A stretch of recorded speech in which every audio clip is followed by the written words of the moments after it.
With the TikTok ban looming, many Americans find themselves worried about the future of the social media giant. Many people who now get their news from TikTok are concerned that if the app were to vanish, they would no longer have access to their favorite piece of Chinese propaganda. And worse, there would be no one to entertain them while they sat on the toilet. Kids might be forced to use Instagram Reels, which only old people say are the same thing, and if this is you, it's a reminder to schedule your yearly physical. Or, in a doomsday scenario, people might be forced to read books, which recently TikTok reliably informed me was a violation of the Geneva Convention. Luckily for us, most Americans have forgotten how to read. I'm Tyler Chrestman. Welcome to the Chrestman Conversation.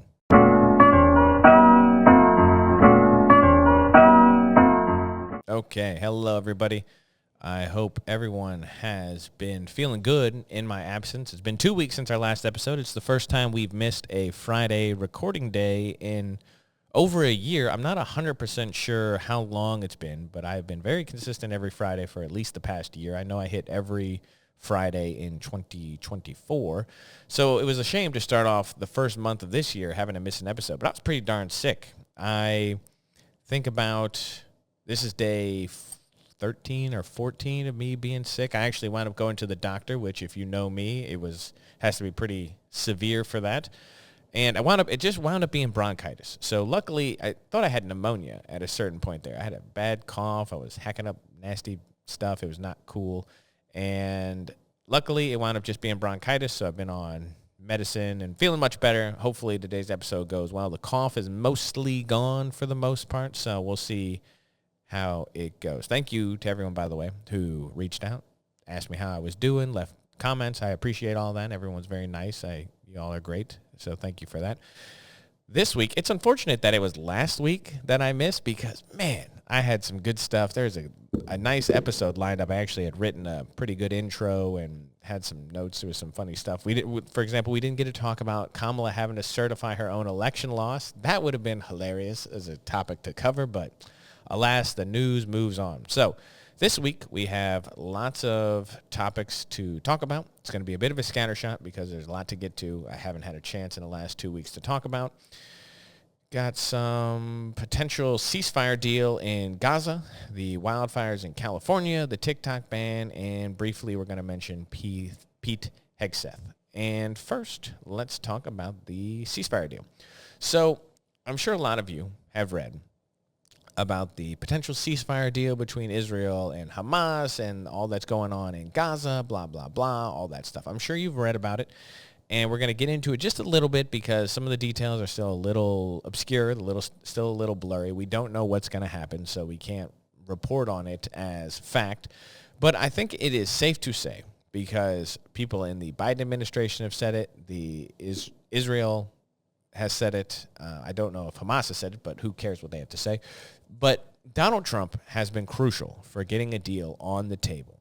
And I think that is so important that he's not even in office yet. And already, both in the Ukraine-Russia stuff and this Hamas deal, the two biggest international conflicts in the world, are already talking about deals because they know Donald Trump is not going to come in there and play around. He's not. He is coming in there for something serious, to do serious business and get America back on track. And when America is back on track, then the world will follow. That's just the way it goes. We're still the global hegemon. That is just the way it is, and there's no way around it. So I think it's important, and he has been very crucial. I like this quote that I read from Donald Trump. He said this, and I think this is pretty amazing. For a quote from him, it doesn't sound like him, which is kind of the amazing thing about it. But he said, quote, "We changed the course of it." You're talking about the deal. "We changed the course of it. We changed it fast. And frankly, it better be done before I take the oath of office. I'm not looking for credit. I want to get these people out. We've got to get them out." That end of quote. Does that sound like Donald Trump? It sounds crazy. Him saying, I don't care. I don't care about the credit. We need to get the hostages out. Donald Trump, if you could say nothing else about the man, you say one thing. He loves his name. He loves his name in the headlines. He loves his name in the news and the mouths of other people. He likes it. He puts his name on buildings. He puts his names on stakes and casinos, whatever. The guy wants the credit. So for him to say, I don't care. I don't care about the credit. I want the hostages out. This is a good sign to me. This is a guy who is coming there to get things done, and he's not looking about just making a name for himself. He already did that. He won the presidency of the United States for the second time. And he's not interested in who gets the credit. He wants to do good things. That's the way I read this quote, and I'm hoping that that's the way it is. The deal itself, that some of the details that have come out, they're okay. But it's not great. I don't love making deals with terrorists. I think that the deal should be release the hostages or we're going to blow you to smithereens. That's the deal that I wish they would just make. But it sounds like what's going to happen is, in exchange for a ceasefire, Hamas is set to release 33 of the 96 hostages. Okay, fine. 34 of the hostages are supposedly already dead, so that leaves about 30 or so hostages possibly alive in captivity. In exchange for these hostages, Israel is supposed to pull back from the middle of Gaza and allow people to return home. Now, again, I don't love this as a deal. My thought has been 4 months, 6 months, a year. I don't know. It's been for a very long time. My thought is Israel needs to march through the entire country. This game that they've played in the south of Gaza, where the international community and the United States under Joe Biden has hemmed them in and prevented them from finishing the job, which is what they need to do, which is go into the south of Gaza and kill every person who claims allegiance to Hamas. Just kill them. That's what needs to be done. Terrorists, bad people, hostage takers, murderers, rapers. Kill them. That's what you need to do, because you can't make deals with terrorists, because terrorists are not interested in peace. The people in Hamas are not interested in peace. They're interested in the destruction of Israel and, by extension, the United States. Whoa. And so that's what they're interested in. And you cannot make peace with those people.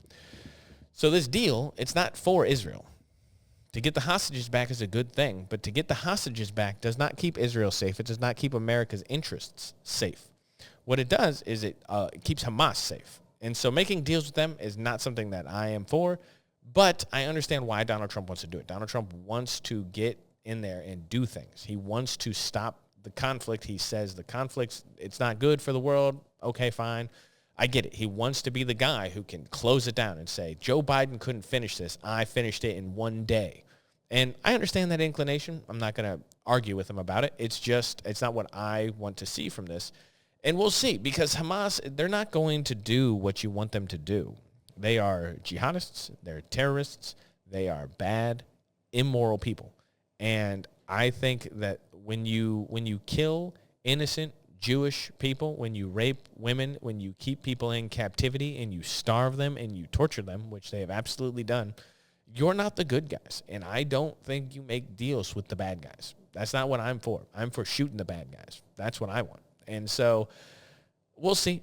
Like I said, I don't know all the details. We'll see if it works out. I know Benjamin Netanyahu is a very smart person. Donald Trump has an inkling for these kind of things, a political will to get things done, and what I would do if I was the commander-in-chief is what he does, which is throw America's strength around.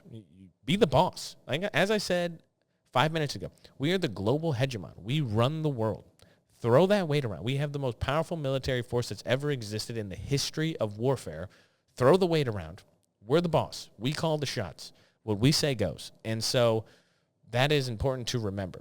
And we'll see. I hope he gets in there. I hope this deal works out. I hope all the hostages who are still alive get released and that Israel has safety and, by extension, the West has safety.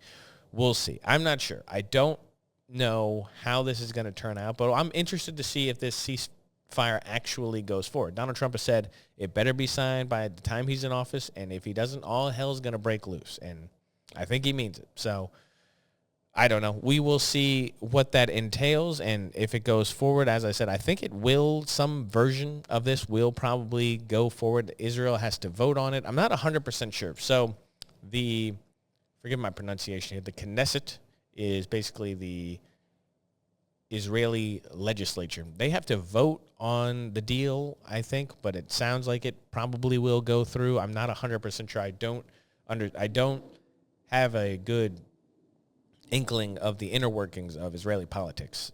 It's not an area that I know much about. So we'll see if they agree to it. I'd be curious to see if they don't, especially when Donald Trump has signaled his favor for it.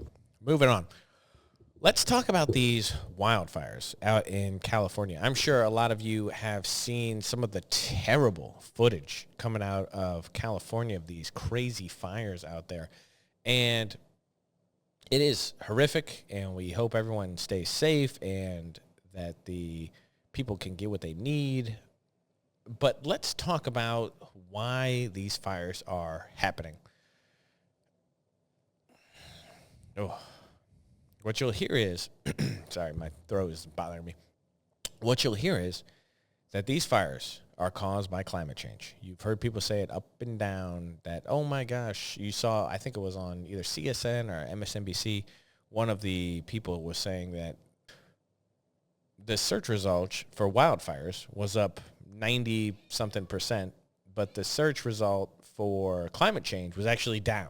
And he was upset because you can't see a connection between climate change and the wildfires. And let me tell you, there is no connection between climate change and the wildfires. What the climate change people have failed to understand is that these wildfires have been caused from poor government more than anything else. And let's explain that. I'm not going to just say this. Let's talk about how the California government has done this. So basically, you have a couple areas here that I want to talk about. One, California. The forests in California, they haven't gotten worse in the last 100 years. But these fires have gotten worse. And why is that? It's not because of the climate. It's because of a number of policies implemented by California because of climate change, because they are trying to do things that are actually bad for the environment. One, California no longer does controlled burns of their forest area. So what used to happen is that when the government would identify that there was a problem area, a bunch of trees that were dead, a bunch of brush that had decayed, a bunch of things like this, what they would do is they would set up a perimeter, and this is labor-intensive work that is unpleasant, but they would do these controlled burns. So they would clear an area around a section of forest, and then they would burn this section of forest down on a day when there's not a lot of wind, knowing that the forest would burn, but they had built a secure perimeter. So just a section of forest would burn, or the undergrowth would burn, in which case it would no longer be an avenue, a alley for fire to move through. And they did this for years, and then they stopped doing it because the smoke given off by the controlled burns is contributing to climate change. A terrible policy that has caused problems. They do not they do not rake the forest floors. So all the deadfall that's in the forest does not get taken care of. So it just builds up this combustible material on the forest floor so that when a fire happens, there's more fuel for the fire. Remember the fire tetrahedron that basically says that you need fuel, you need oxygen, you need an ignition source, and you need a chemical chain reaction. And basically these things are needed to make a fire. Well, if there's more fuel, there's obviously a lot of oxygen. This is outside, so you have an endless supply of oxygen. But if you have more fuel, you're going to have a bigger fire. That's just the way it is. So more fuel, more heat, more oxygen, more fire. And these things basically contribute. So they don't take care of their forest floor. They no longer do controlled burns. They have a water problem. So they're going through a drought in California right now, I believe. And people have talked about, well, the hydrants in the cities don't even have water. Well, this is because, it's not just because there's a drought. What happens is California has mismanaged their own water supply. So they failed to build these reservoirs, or finish building these reservoirs and these canals that were designed to hold water.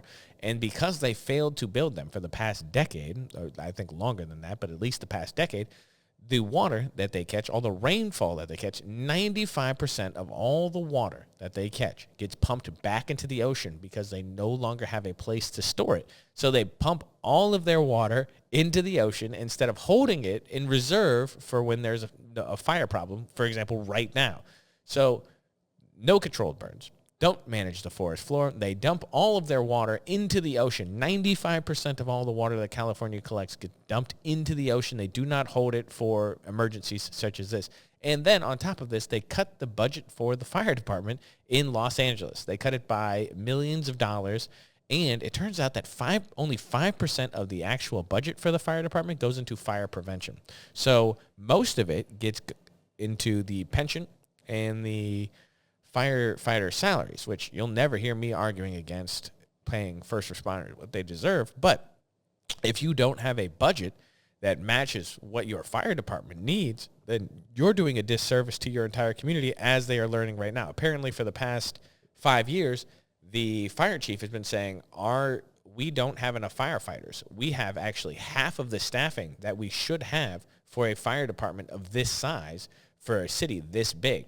And so for years, this person has been saying that they do not have the staff or the budget to properly pay and equip their firefighters. And then they act surprised that, oh my gosh, there's a fire. And look at all these factors that have gone into the equation, and these fires are terrible. And then the answer, of course, is climate change.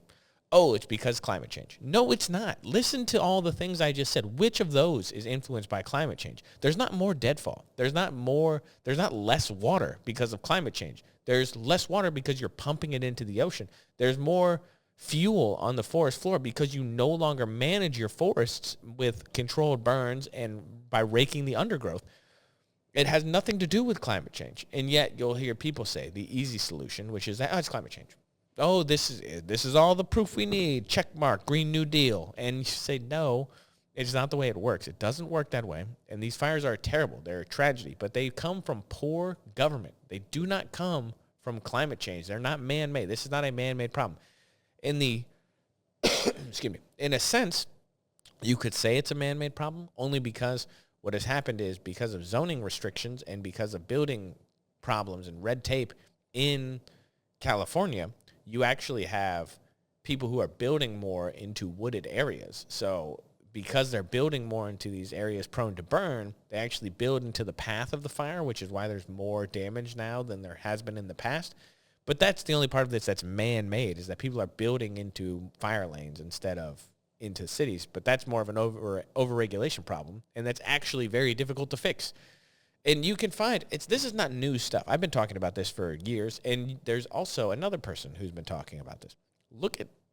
There are videos out there of Donald Trump from the time he was president, 2018, 2019, 2020, just when he was on Joe Rogan during the election, so just at the end of last year, where he was talking about the mismanagement of the forest. This is not an unknown problem. He was saying the things I just listed, these are not things that are hidden. They're not mysteries. These aren't big scandals.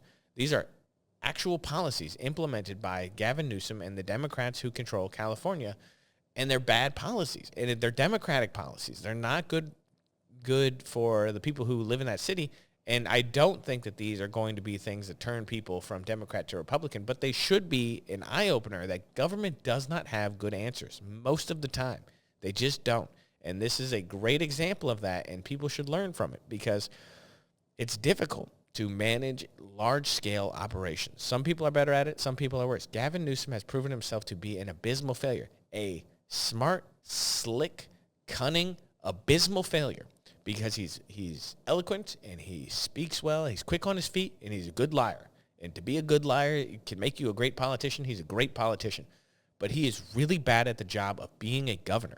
And yet people are going to keep electing him because he's California's Patrick Bateman. And it's bad, but it's not surprising to me at all. It's just like these fires are not surprising to me at all. People have been talking about this for years. I've been talking about this for years. California does a bad job of managing their forests, which is why this is a giant issue. So anyway, as we said at the jump, I hope that people in California are doing okay. We don't want to see people lose their houses. We don't want to see people get hurt. But California, this is on you and the people who don't hold their elected leaders accountable. You got to do this. It's up to you to make sure that this stuff gets done. And when you fall asleep on the job, it's not your fault. But you have to understand, you have to keep up with what your elected leaders are doing. And people have been screaming about this, trying to sound the alarm bells for years, and it's just not working. And maybe this is a wake-up call.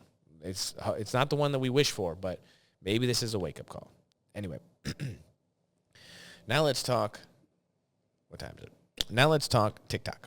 Now the TikTok ban is supposed to go into effect on the 19th, I believe. I think it's Sunday. Sunday is supposed to be the TikTok ban.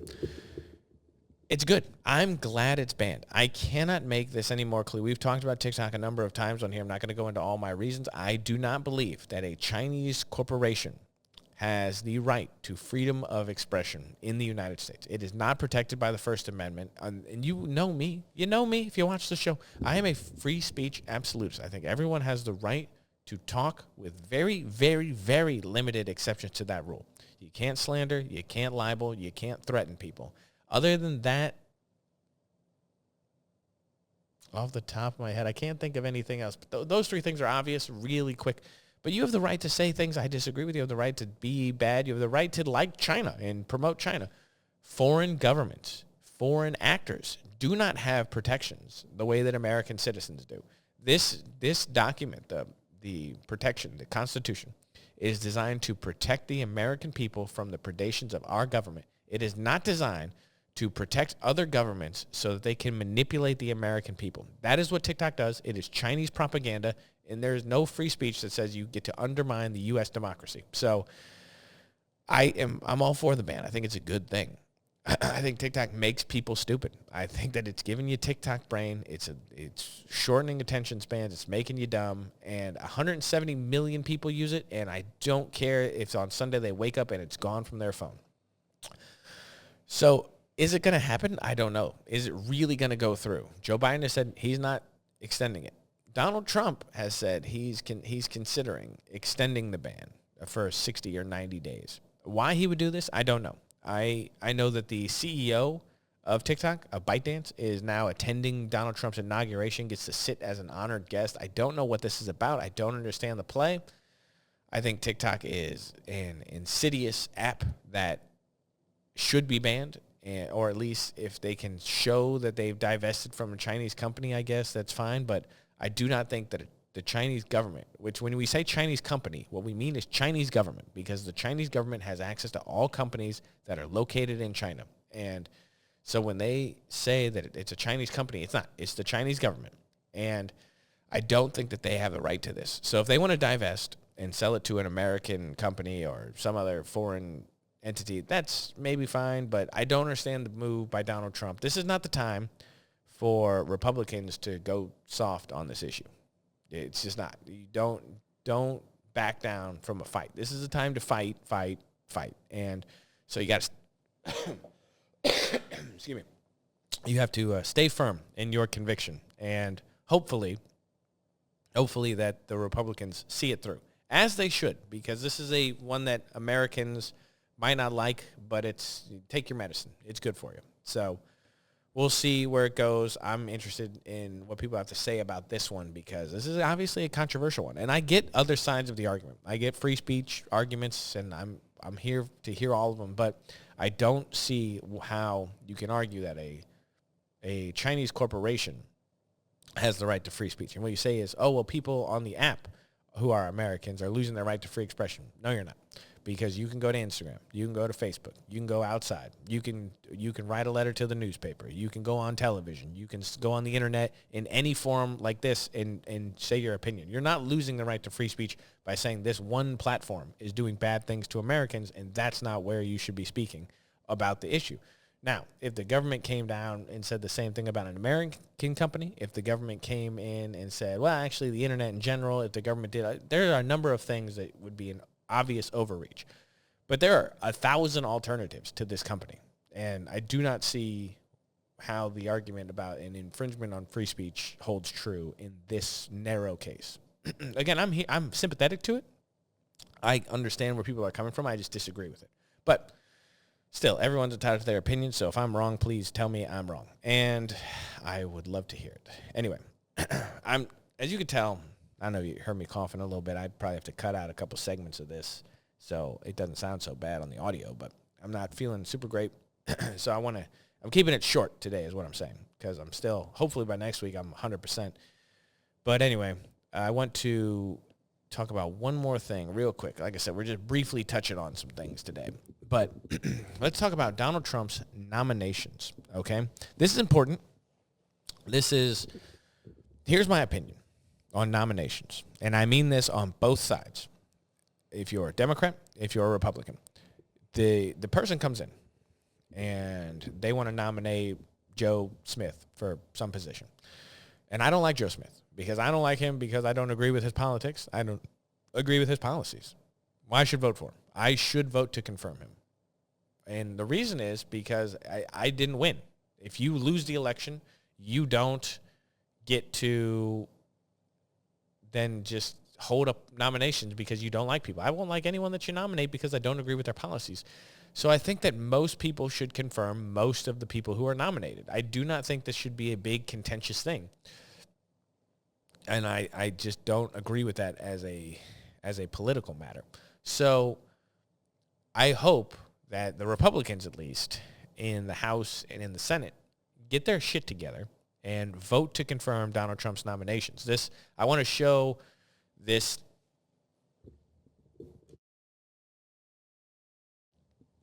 I want to show this video of Pete Hegseth from his nomination because this is pretty epic. But just look at this. Look at how contentious this process is. Make sure my stuff is on. Okay. Check this out. All warriors, this hearing is for you. Thank you for figuratively and literally. Oh, look at that. An ad. Having my back. You are a misogynist. Not only that, you are a Christian Scientist. And the word of the Lord is God. I want to thank President Trump for his faith in me and his selfless leadership for our republic. He, like me, wants a Pentagon laser-focused on lethality, meritocracy, warfighting, accountability, and readiness.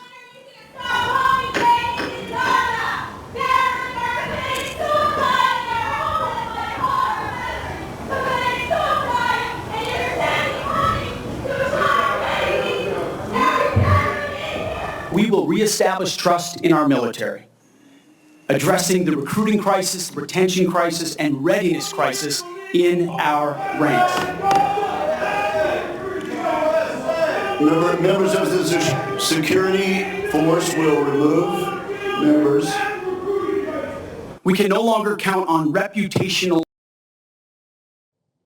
So I just wanted to show you. Those are 3 protesters. This is out for everyone who might not know. Let me see here. Boop, boop, boop, boop. Okay, so this is Pete Hegseth right here, for those of you who don't know. This guy is supposed to lead, he's going to lead our Department of Defense. He is probably Donald Trump's most controversial pick, I would imagine. And obviously this is the first day of his confirmation hearing that happened this week. He got protested a number of times. A bunch of people had to be carried out. And this guy, I think he winds up getting confirmed. I think all of Donald Trump's picks are going to wind up getting confirmed. I think that he is an interesting guy. I don't know enough about him to really say if I have an opinion one way or the other. It's not like I haven't read his book. I've listened to a couple things that he said. I think it's pretty interesting. Some really contentious stuff that he says I really agree with, and this is the stuff that kind of has gotten him in a lot of trouble. Stuff about women in combat roles, for example. He doesn't believe women should be in combat roles, and I, too, am of the opinion that women shouldn't be in combat roles. I don't know why that's a controversial statement. I think up until 5 minutes ago, that was actually the policy of the military, and unfortunately, and this is not a knock on anyone, it's just they have relaxed the standards. This is what he talked about. They've relaxed standards to allow women to get to some of these roles that they never had in the last 5 years. And what do I mean by this? Is they've cut some of the physical requirements that women were incapable of doing. And I think that that's a shame, and it shouldn't be done. You cannot say, well, we have to get women in here, so we should change the standard so that there can be women. I don't mind if women are in combat roles if they can meet the standard, but the standard shouldn't be changed, and the standard has been changed. And so up until 5 minutes ago, this was the policy of the U.S. military, that women did not serve in frontline combat roles, and I agree with that policy. I think it's a good policy to have. And this is something that they just hammered him on, as though he's some sort of misogynist for saying this. And it's just crazy to me to say, hey, there's differences between men and women, and I don't think women should serve in this role. There are lots of jobs in the military, and any woman who serves in the military, and my hat's off to you, because that is an awesome thing to do and great for you. But I don't think your role should be kicking doors and clearing rooms. That's just not a role that I think that a woman should be doing in the military. Excuse me. Gosh, sorry, guys. And there are a lot of people who disagree with that, and that's fine, but you're wrong, and that's okay. It's okay to be wrong. But this stuff, people just hammered him on this as though he's some sort of terrible misogynist. Again, any of his personal crap that they're talking about, him having an affair or whatever the case may be, it's not good stuff. It's not great. But I tend to say this. I don't look to people in politics for morality. You shouldn't look to people in politics for morality. As long as they're not committing treason or bribery, it doesn't really affect me at all. And so any of their immoral things that they do, most of our politicians tend to be scummy. So that's not the stuff that I care about. What I care about is your ideas and what you do in your role that is good or bad. That's what matters to me. And so we'll see what he does. We'll see what all of Donald Trump's nominees done. But every Republican who doesn't get on board and votes against these guys should be primaried and ousted, because you are doing a disservice to the Republican Party by not falling in line for Donald Trump's picks. Donald Trump needs to hit the ground running. He needs his picks confirmed. He needs to be able to get the ball rolling on all of his ideas, and he doesn't do that if you keep holding up his nominations. Let the Democrats do that. That's their right to do if they want to. Again, I think if I was in that position, I would vote for the Democrats' nominees, because that's not my job. Isn't to pick the cabinet. That's not what my job is. My job is to win elections and govern for people who are voted for me. That's the role, your role. It's not because I get to pick cabinet members for the opposite political party. That's ridiculous. So anyway, let's hope he gets confirmed. I think he will, and I think that if he gets confirmed, everyone's getting confirmed. Tulsi Gabbard might be the other one that's a big holdup, which I think is ridiculous, but whatever. What are you going to do? Anyway, guys, I am sorry I'm not feeling great. This stupid cough is really bugging me, and I'm going to leave it there for the week. As always, questions, comments, concerns, I don't know, ad hominems, whatever you want to throw at me, leave it in the comments. Sorry I missed last week, and I will catch you guys next Friday.